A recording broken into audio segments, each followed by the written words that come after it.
दोस्तों नमस्कार। आज के पोस्ट कार्ड में आपका स्वागत है और मैं आज आपको बताऊंगा कि कांग्रेस किस तरह से अपने पापों को छुपाने के लिए उस तरह के मुद्दे उठाकर का कोई मतलब नहीं है। आप देखिए, कर्नाटक में कांग्रेस के मुख्यमंत्री हैं सिद्धरमैया, और ये जो सिद्धरमैया हैं ये वहां एक घोटाले में फंसे हुए हैं। मैसूर शहरी विकास प्राधिकरण, जिसको शॉर्ट में मुड्डा कहते हैं, उस घोटाले में फंसे हुए हैं। उस घोटाले को लेकर इनके खिलाफ लोकायुक्त में शिकायत की गई, एफआईआर दर्ज हुई। उस एफआईआर को लेकर ये हाईकोर्ट गए कि भाई मेरे खिलाफ जो जांच की जा रही है लोकायुक्त के द्वारा ये गलत है, इसको रोका जाए। लेकिन कर्नाटक की हाईकोर्ट ने यह माना कि इनके खिलाफ जो जांच के आदेश दिए गए हैं, जो लोकायुक्त पुलिस ने 27 सितंबर को एफआईआर दर्ज की है, ये बिल्कुल सही है और ये जांच होती रहनी चाहिए। इसको लेकर आपको बता दें कि कर्नाटक में एक स्पेशल कोर्ट ने लोकायुक्त की टीम को जांच के लिए ये जिम्मेदारी दी, और अब जब हाई कोर्ट से इनको झटका लग गया तो ये तय हो चुका है कि सिद्धरमैया कभी भी जेल जा सकते हैं। जेल जाएंगे तो सरकार भी गिरेगी, सरकार गिरेगी तो दोबारा चुनाव होंगे, दोबारा चुनाव होंगे तो कांग्रेस के घोटालों की पोल खुलेगी, और भारतीय जनता पार्टी ये सवाल चुनाव में उठाएगी, जरूर उठाएगी, उठाना चाहिए कि एक मुख्यमंत्री किस तरह से अपने रिश्तेदारों को, अपने परिवारों को कोड़ियों के दाम जमीन खरीदकर और उससे लाभ उठा रहा था और भ्रष्टाचार कर रहा था, करोड़ों रुपए कमाए। सोचिए, जब मुख्यमंत्री ही भ्रष्टाचार के मुद्दे पर फंसा हो तो बाकी मंत्री उनको कौन कंट्रोल करेगा, बाकी मंत्री क्या कर रहे होंगे। इस मुद्दे पर सिद्धरमैया घिरे, कांग्रेस घिरी। ये तो भारतीय जनता पार्टी है कि उस मुद्दे को लेकर के पूरे देश में आंदोलन नहीं किए।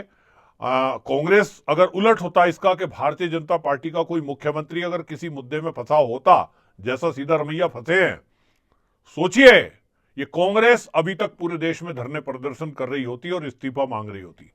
भारतीय जनता पार्टी इस तरह से हमने देखा है कि कई बार नैरेटिव की लड़ाई में हारती हुई दिखाई देती है, उस तरह के अग्रेसिव मोड में धरने प्रदर्शन नहीं कर पाती है। लेकिन मुद्दा यहां दूसरा है।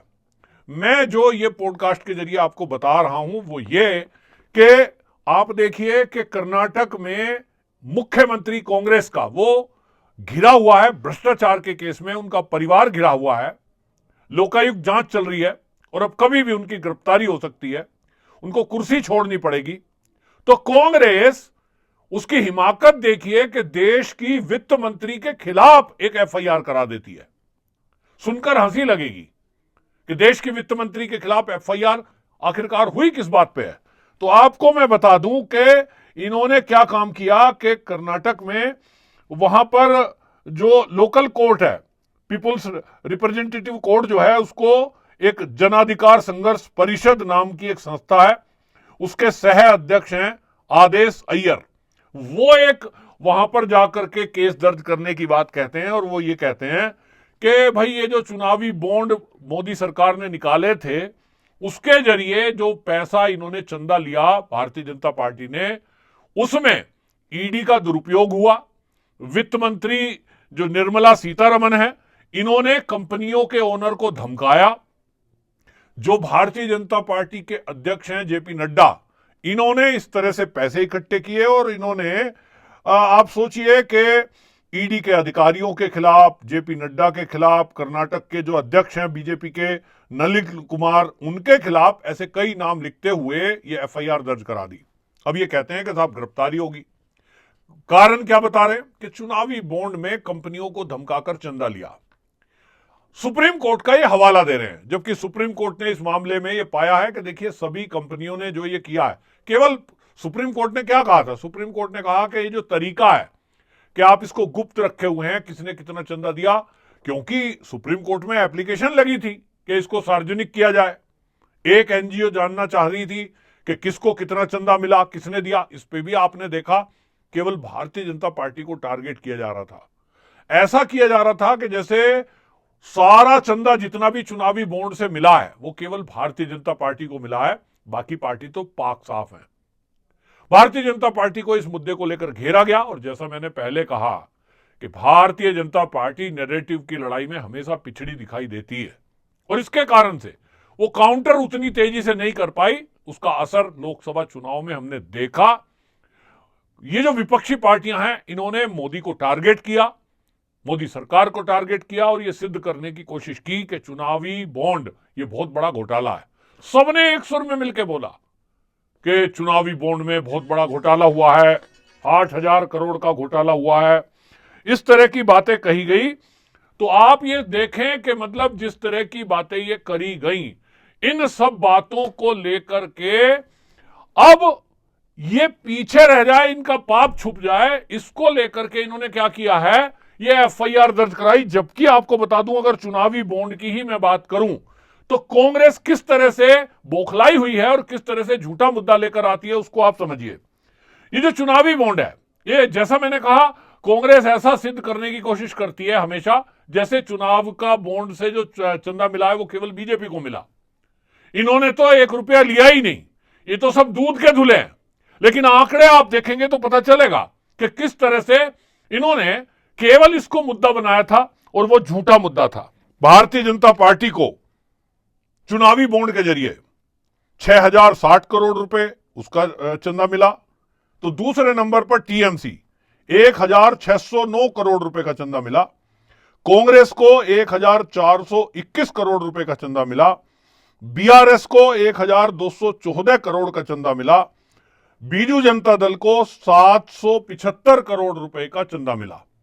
अब आप सोचिए कि भारतीय जनता पार्टी को चंदा मिला है, लेकिन क्या बाकी पार्टियों को नहीं मिला?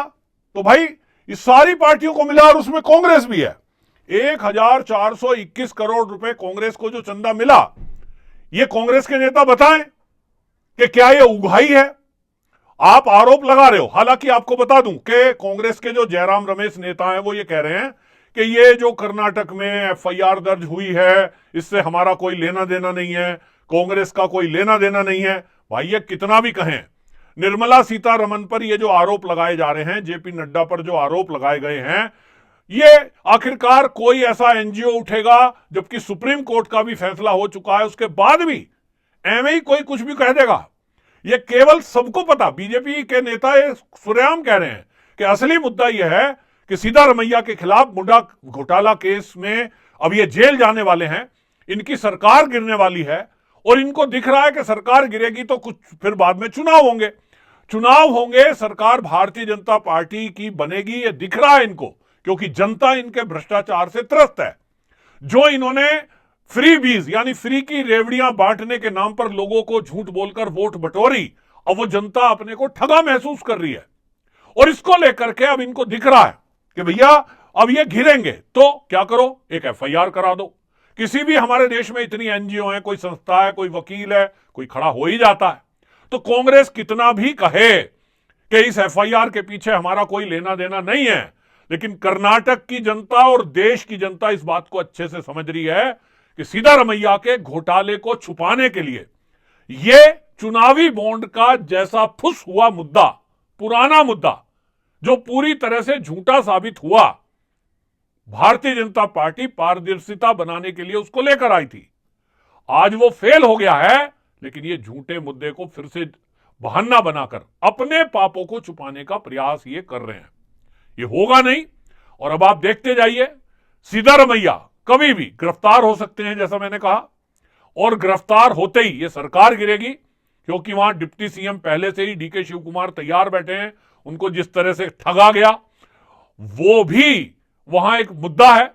और अब आप देखेंगे कि अपने ही लड़ाई के कारण, अपनी आपस की फूट के कारण ये सरकार भी गिरेगी, फ्रेश चुनाव होंगे। भारतीय जनता पार्टी के पक्ष में आज पूरा माहौल है, क्योंकि जनता त्रस्त है। तो कुल मिलाकर के ये एफआईआर जरूर करा दें, लेकिन उससे कुछ होता नहीं है।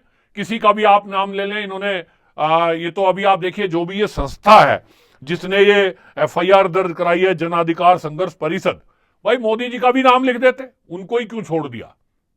किसी का भी नाम लिख दो, राष्ट्रपति का भी नाम लिख दो, कुछ भी कह दो। यानी कहने में करने में कुछ भी आजादी हमारे देश में है।